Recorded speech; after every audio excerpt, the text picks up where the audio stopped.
In episode 2, we continue onwards with our challenge. We have not achieved much, only 5 population increased from the beginning of this challenge. Our goal, of course, is to get to 1000. And we laid out the foundations in the last episode. I hope you guys enjoyed watching it. It's a very nice small village that we have already. We got our church going, a few houses, our woodcutting industry, our leather production, hunting camp, and forager for the time being, as well as the fuel, of course, so we can see the resources over here. Today, and as teased in the last episode, we can already upgrade our houses to level 2. However, I'm not gonna do that right away because, as you can see, unlocks new extensions including artisan workshops, but we will have residential requirements will increase. And what I want to do in this episode, so the objectives for this episodes are going to be to fulfill what we need before actually going ahead and upgrading those burgage plots. First off, we're going to start with a few industries. However, before we can actually operate those industries, we will have to wait for new people to move in to our houses. And right now we have no population growth, so as soon as we hit 50, we will have, or we will start to see people moving in to our town. Alright, so in the mining tab, we will have the stonecutter camp. We will place it just right here, close to the town center. Not directly in the town center. However, once this stone deposit is depleted, we will probably get rid of it. The people are going to come in here and actually start to remove things. Okay, so 46 approval. I'm just gonna keep waiting for that. And I'm not gonna raise the priority of this. I'm actually going to lower the priority so the burgage plots are built first, in anticipation for the new people. The other thing we want to set up right away, if we look over here, we have our clay deposit and we have this road. So we're going to extend this road all the way towards the clay deposits and actually place a mining pit right on top of the clay deposit.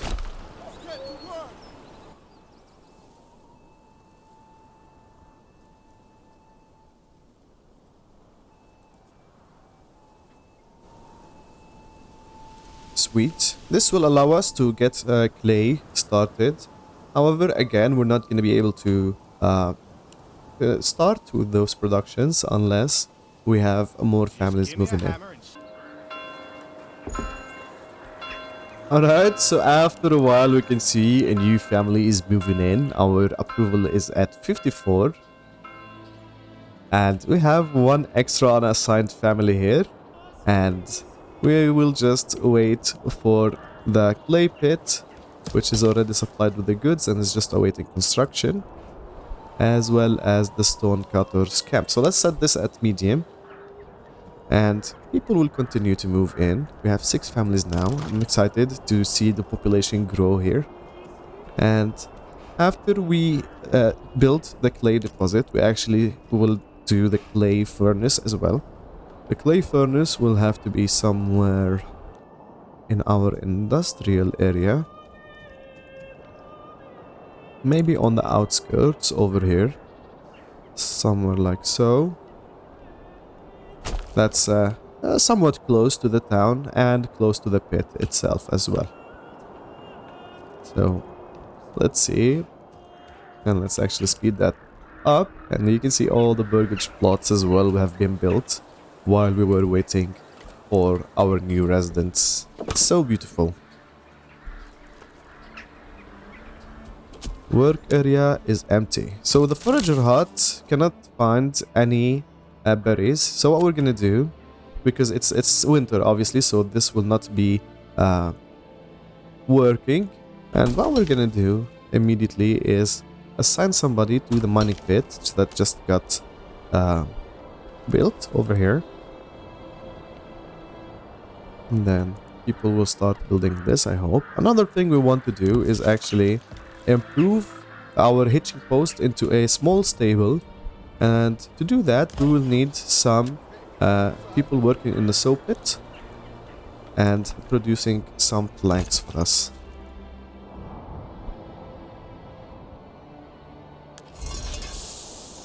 The clay furnace will need 5 stone, and we have exactly 5 stone, which is fantastic.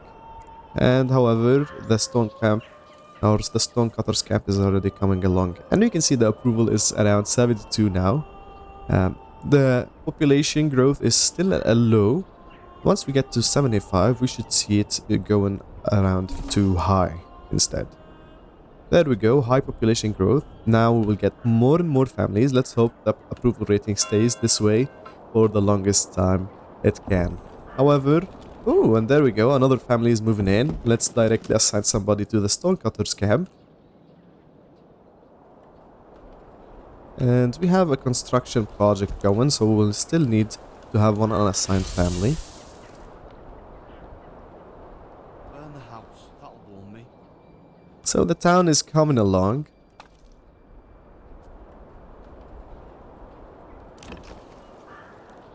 Our people are happy. The approval rating and the public order are in good shape. Let's take a quick look on our food situation. So we have 3 meat, 48 berries, and for fuel we have 48 firewood.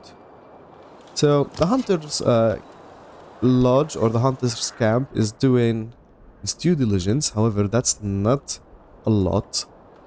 So what we're going to do actually is go over here and add some chicken coops, 2 chicken coops exactly, to our population. That's going to drop our regional wealth to 0, and this will actually allow us to produce yet another type of food, which is eggs. You can already see we have the new eggs coming in.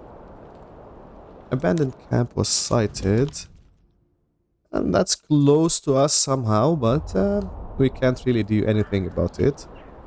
So the next priority here is going to be population growth, rapid expansion. We will have to take care of the needs in the process, and hopefully we'll be able to upgrade our people. So let's do fuel reserves here. 5 fuel reserve for the clay furnace. We don't have any unassigned families here. Oh, we get a new message, and we received reports of a band of raiders roaming the nearby lands. Should we track their steps? We will track their steps, and actually that will give us 365 days to prepare for the attack. And you all know what that means. We have to start with our weapon production and start forming militias. And actually I'm going to queue an archer militia unit immediately. That's composed of 36 people. However, we have 16 recruits and 0 bows, so we have to find a way to produce the bows. Okay, I think it's a good time to use up the first development point, and that we will use for charcoal. And what the charcoal will do is basically convert our firewood from 1 to 2. So this will be built somewhere close to here, like so, for example, close to the woodcutter's lodge. Then the woodcutter will send the wood to the charcoal, which will produce 2 coal per 1 wood firewood. Okay, so another thing I want to do is upgrade the hitching post to a small stable, and we are out of regional wealth, so we will have to wait. And actually, since those people are the only ones that we can upgrade, let's go ahead and do it, because that way the regional wealth will start going up by 1. As you can see, this one will give us a +1 regional wealth, and we need more timber to actually upgrade those.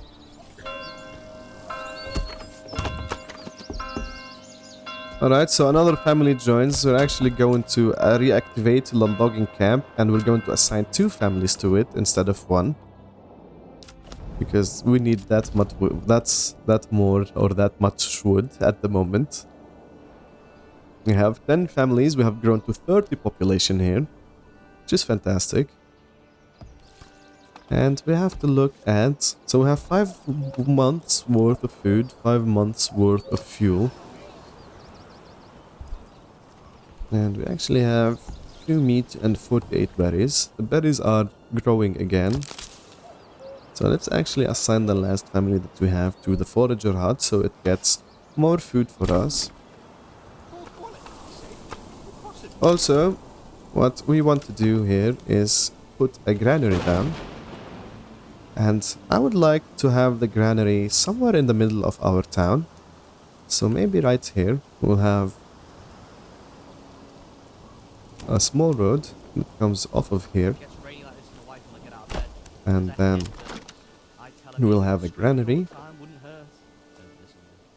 and also a storehouse. So the storehouse will allow us to store goods that are not food, and obviously the granary will be for all food types.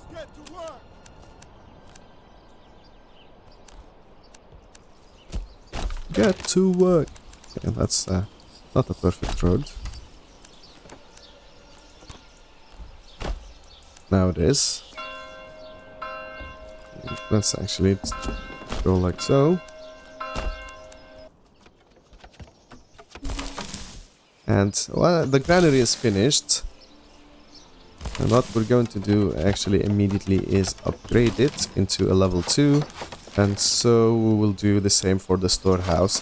And this will convert it from a 250 to 2500 storage, which is quite huge, to be honest. Another family joins.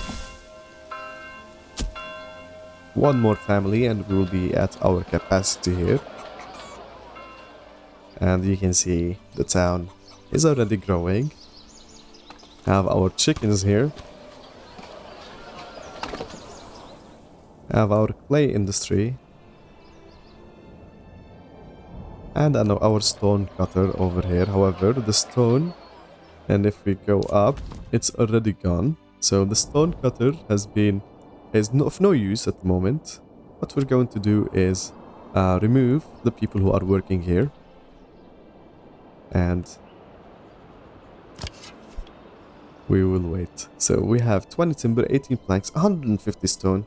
We have 30 roof tiles. Perfect. We have 3 regional wealth at the moment. And we still don't have 2 food types here, which is not great. Foragers, they are full. So what we're gonna do is wait for this large granary to complete the construction. It's quite a beautiful building.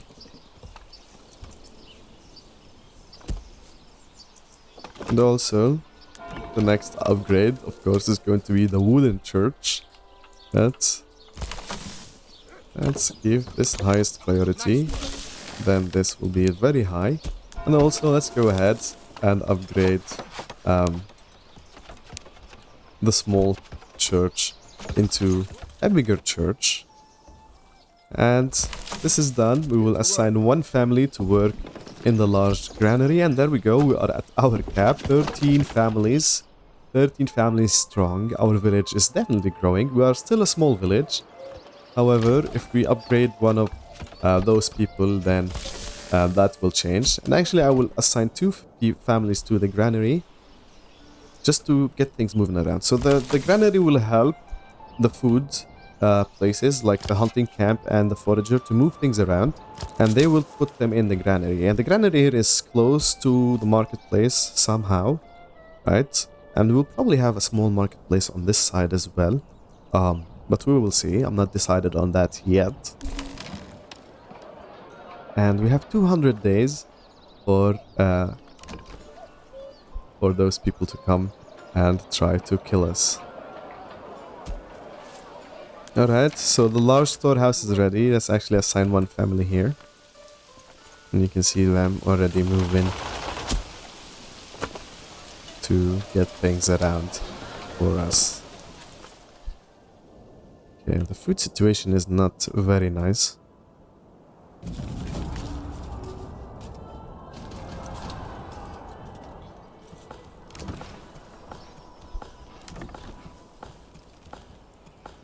Let's check. if any of those has 2 food types fulfilled. Actually, the production might not be as good as we wanted. So as our next action, actually, let's go for the trade. And we're going to put a trade post. And it makes sense to put it right here in the middle, to be honest. Right in the middle of the King's Road, or the regional road. And its job is going to be exporting and importing goods. We might have to import some food here, because the regional wealth is going to take quite some time to actually go up on its own, just depending on the houses. Okay, so we're going to convert the artisans in here, or the people in here, into artisans, and we're going to switch from chicken to a Fletcher's workshop. Yes, that will mean those people will no longer be unassigned. Once they become artisans, they can no longer be unassigned. They will continue to work in the job that they have. Actually going to unassign one family from the granary here, just to deal with construction projects and guiding the ox and the likes.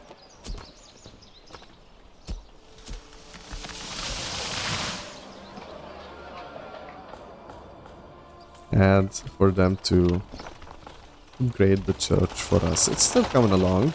People are still transporting the goods to it. This one will be the next construction project.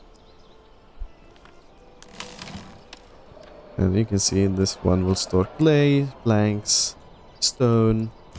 Not logs though. We have the berries over here. And how is the hunter doing?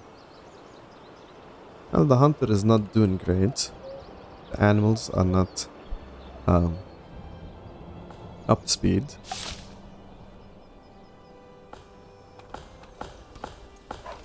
And the Fletcher will allow us to start producing bows for our people. And if we look at it, name is production of 4 bows. And we needed 4 planks to build that, so we'll still need 2 more for it to be built. Yes, so the Fletchers are up. As you can see, they have their own workshop, and we should see our first warbows coming in anytime soon. Waldbrand is being claimed, and if we look at the map, Waldbrand is right over here, so still this one and 2 more before the Baron will want to come after us. Okay, so probably the logging camp no longer has any work down here or in this area, so what we're going to do is move its working area to this side of the map, and let's work on those trees like so. And same goes for our woodcutter's lodge, and we're going to move its work area to up here as well. And you can see the church, the stone church, is coming along. Gotta smooth that beam over there.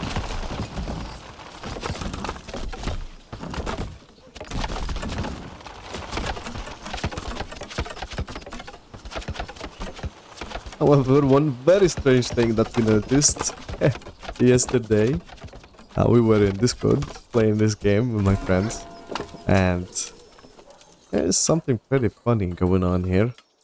Look at all those skulls. Why are there skulls in here? In a church? I don't understand. Not too nice, to say the least. If you have any information on that, let me know. I don't understand why would there be skulls inside the church. Very weird for me, to say the least. And this guy says it's disconnected. It's not really disconnected. So we have our trading post. Let's actually slow the game down a little bit here. And what we're going to do is remove people from the large storehouse and go here, and then go to trades, food. Oh, saving is finished. So we're going to trade food, and we're actually going to import some food to ourselves. And that will be meat. So I'm going to import Bring this here. 10 meat. However, we don't have the regional wealth. On the other side, what we're going to do is export. Do I have to carry this alone? What are we going to export here? So we'll export some leather, maybe. And we will have a 10 surplus. So we have 10 leather in surplus, and it will not drop below that. Perfect. This is gonna take some time to shape up, however. And once we upgrade just one more house, we will be able to produce our own second type of food. And the charcoal burning was a mistake here. We should have went for beekeeping, to be honest, or trapping. Trapping would have given us more passive income of meat, right? The forest management berry deposits, we didn't really need double capacity of berries. We have quite a few berries. However, the honey would have been beneficial, and so would have been the meat. The charcoal, we already have a good surplus, so yeah. I said I wanted to hold on to that point, and then I ended up using it in the wrong place. Which is sad, to be honest. Alright, so we have 42 days left before the attack happens on our people, and yes, we are not looking good on how many people we have for this. So what I'm gonna do is going to split them into two. Alright, 10 more days. Are we going to survive this attack? The first attack on our village. We have 26 men. We can't really hire any mercenaries because we don't have any wealth. And if we select these, we can't really. Treasury funds insufficient. Yes. Are we going to survive? We will have to wait until the next episode. This has been Host. Thank you for watching, and I'll see you next time.